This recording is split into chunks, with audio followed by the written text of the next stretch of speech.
صباح الخير علينا كلنا، يا رب يوم جميل ان شاء الله.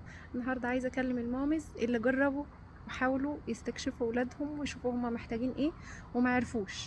ما لقيتش طريقه اكلمه بيها. حاولت اتكلم معاه ما عرفتش. حاولت والله، عملت له كيك وعملت له كوفي، ورحت كده اتكلم معاه لقيته مش متقبل خالص.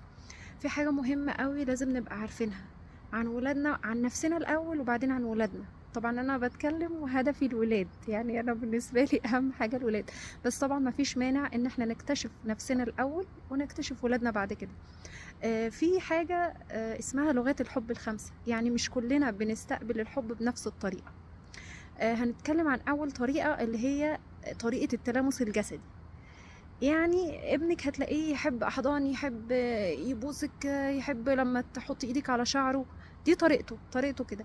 في حد تاني طريقته تبقى كلمات التقدير والاطراء، يعني يحب انك تشجعيه دايما، تقولي له كلام حلو، دايما توصفيه.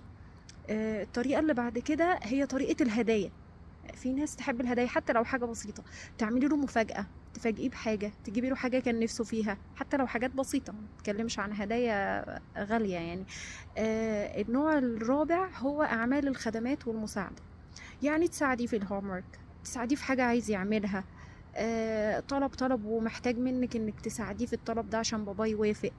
فهو بيستقبل الحب منك لما تعملي الحاجات دي. النوع الخامس والأخير هو الوقت النوعي، واللي هو الأطفال اللي تحب إنك تقضي معاهم وقت، تشاركي وقتهم، تشاركي لعبهم، تشاركي إنه تتفرجوا على فيلم مع بعض أو تقروا قصة مع بعض. إحنا كمان عندنا نفس الكلام. فأنتي شوفي أنتي أنهي نوع، أنتي بتفضلي إيه، فتستقبلي الحب عن طريقه. يا ترى لما حد يقدم لك هدية تفرحي أكتر، ولا لما تقضي معاه وقت أكتر، ولا الحب والأحضان ده تستقبلي بيه أكتر. وشوفي ابنك أنهي نوع، وحاولي تدخلي له من الطريقة اللي هو بيستقبل بيها حبك. صباحكم جميل.